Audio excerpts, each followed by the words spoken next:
Halo, assalamualaikum teman-teman semuanya. Selamat pagi, selamat siang, selamat malam, dimanapun kalian berada. Sehat-sehat semua ya. Oke teman-teman semuanya, di video kali ini kita akan ngebahas tentang timeline order waktu kejadian set alur tahun dari film Black Panther Wakanda Forever. Nah, kemarin kan filmnya sudah rilis ya di bioskop, dan itu keren banget filmnya guys. Dan juga menimbulkan beberapa pertanyaan ya bagi para penonton. Sebenarnya timeline set tahun waktu dari Black Panther Wakanda Forever ini sebenarnya timelinenya suitable-nya di mana nih? Setelah kejadian Avengers Endgame dan Avengers Infinity War, after itu semua ya teman-teman. Nah, jadinya tentunya ini akan connect banget ya timelinenya dengan beberapa project dan juga film serta series yang sudah rilis di sepanjang 2 tahun ini untuk timeline MCU fase keempat. Tapi sebelum kita masuk ke dalam video penjelasan timelinenya, aku mau promosi dulu ya kaos keren dari toko online, toko keren CoStar Store. Jadi di sini kaosnya itu keren-keren, bagus-bagus dan berkualitas banget ya. Banyak banget pilihan gambarnya, kalian bisa langsung aja order ya. Kalau mau check out, link Tokopedia, link Shopee-nya sudah aku taruh di description box. Kalian bisa langsung order aja ya kaos-kaos keren dari CoStar Store ini. Oke, jadi untuk timelinenya sendiri di film Black Panther Wakanda Forever ini tidak secara langsung diberitahu ya terjadi di set tahun berapa. Namun percakapan antara Okoye dan Nakia di Wakanda itu sedikit menunjukkan ya sebenarnya ini kira-kira filmnya ini terjadi di tahun berapa. Jadi ketika Nakia ini sudah pulang ke Wakanda dari perjalanan panjangnya di berbagai negara menjadi seorang mata-mata, dan terakhir dia ditemui Queen Ramonda di negara Haiti, akhirnya bertemulah ya Okoye dan Nakia ini. Mereka pun saling berbincang-bincang dan bertanya kenapa Nakia itu meninggalkan Wakanda. Sudah 6 tahun dari sejak serangan Thanos di Avengers Infinity War pertama kali ya teman-teman menyerang Wakanda. Nah, jadi Okoye itu nge-refer ke peperangan Avengers Infinity War yang di Wakanda itu ya teman-teman, bukan yang di Endgame. Nah, jadi sejak saat 6 tahun itulah Nakia akhirnya pergi dan menghilang, gak pernah kelihatan ya. Bahkan di Avengers Endgame pun Nakia tidak terlihat. Nah, ini sudah bisa mengartikan bahwa set timeline waktunya Black Panther Wakanda Forever ini kira-kira terjadi di tahun 2024 after Endgame. Endgame itu terjadi di Oktober 2023 dan Avengers Infinity War terjadi di tahun 2018. Nah, jadi ada beberapa gap year tahun, 5-6 tahun ya teman-teman untuk menuju ke 2024 set tahunnya di Black Panther Wakanda Forever ini. Tentunya ini selaras ya teman-teman ya, dekatan dengan film-film yang sudah rilis sebelum-sebelumnya di fase keempat Marvel Cinematic Universe yang memang timeline ordernya itu after Endgame, berarti sekitar tahun 2024, 2023, 2025. Jadi selang 3 tahun gitu kalau aku perhatikan ya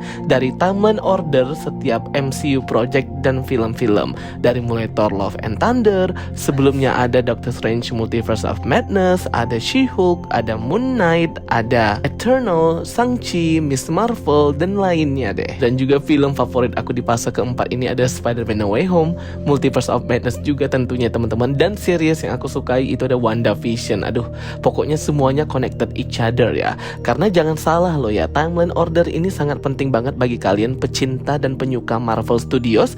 Film-film apa aja yang harus kalian tonton biar gak ketinggalan dan gak ada plot hole dan gak ada lubang gitu ya teman-teman di sejajar timeline order ini. Karena setiap apa yang terjadi di Marvel, khususnya di film-filmnya dan series-seriesnya, itu semua masih terkoneksi satu dengan yang lainnya di fase keempat ini di timeline ordernya, urutan set alur cerita tahunnya. Jadi ini sangat penting banget untuk teman-teman pemula maupun yang baru nonton untuk mengetahui. Karena timeline order ini sangat penting banget sih menurut aku, biar kita tuh nggak bingung ya. Ini sebenarnya film terjadi kapan, sesudah siapa, sebelum siapa, apakah ada koneksi dengan film sebelumnya, apakah terjadi di set tahun tempat wilayah yang sama. Nah, jadi kan kita bisa ngerti tuh kalau misalnya kita tahu timeline ordernya seperti yang aku jelaskan di video ini. Semoga bisa membantu ya. Jadi itu ya teman-teman, sehingga perkiraan aku dan kemungkinan timeline atau set tahun terjadinya Black Panther Wakanda Forever ini ada di tahun 2024, 6 tahun after Infinity War. Oke guys, jadi kalau aku lihat ya di timeline order buatan aku ini, sepertinya ya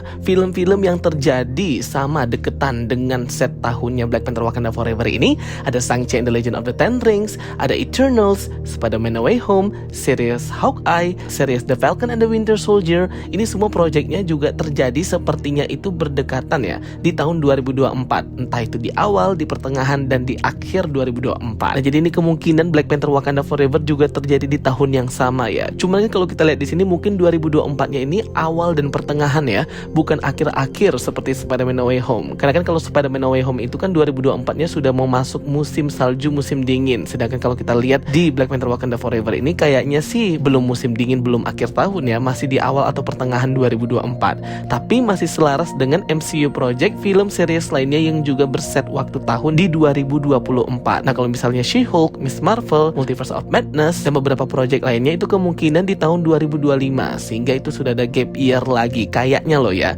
Karena memang tricky banget sih timeline order ini. Tapi kalau kalian datang ke Disney Plus Hotstar, di sana sudah ada sih ya satu bundle timeline order untuk setiap film dan project MCU di sana.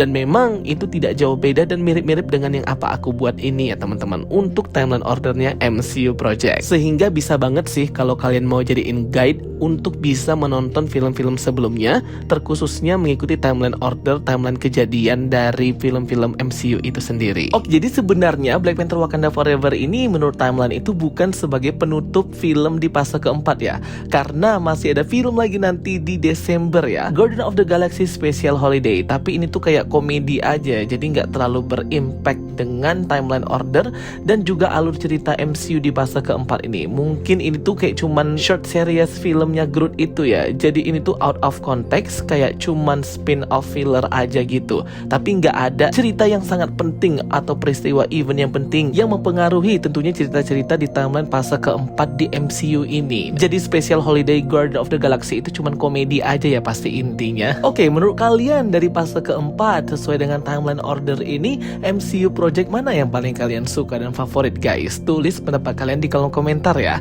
Kalau aku sih, kalau khusus series, aku tuh suka banget dengan WandaVision ya, dan yang kedua itu ada Moon Knight. Itu dua series tuh kayak kebayang-bayang banget, walaupun sudah habis masih terbayang karena saking bagusnya alur cerita dan performance dari aktor yang memerankan karakter Wanda maupun Stephen Grant atau Moon Knight. Itu keren banget sih guys. Nah, kalau khusus untuk movie-nya, favorit aku banget itu tentunya adalah Spider-Man No Way Home, kemudian ada Black Panther Wakanda Forever, kemudian ada Multiverse of Madness, kemudian ada Thor Love and Thunder, dan project MCU fase keempat yang paling aku benci dan menurut aku paling ampas banget itu adalah series She-Hulk. Kalau untuk film Eternal sih aku suka ya teman-teman, cuman ya itulah ya, banyak banget kritikan pedas banget ya untuk film Eternals ini. Tapi ya masih lah jadi film recommended aku banget sesudah Thor Love and Thunder sih Eternal ini.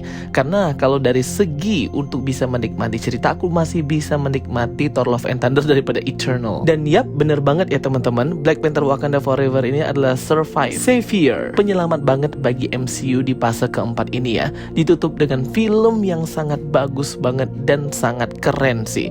Walaupun memang banyak kekurangan di mana-mana, tapi film Black Panther Wakanda Forever ini masih highly recommended dan berkualitas banget untuk ditonton, worth it ya teman-teman. Pokoknya keren banget sih Black Panther Wakanda Forever ini sebagai penutup MCU fase keempat ya teman-teman. Oke guys, itu dia ya video penjelasan dari aku untuk timeline order set tahun waktu terjadinya Black Panther Wakanda Forever. Thank you for watching my videos. Don't forget to like and subscribe. Kita ketemu lagi di video-video aku berikutnya. So stay tuned and stay watching. Sampai jumpa semuanya. Bye bye. See you next time.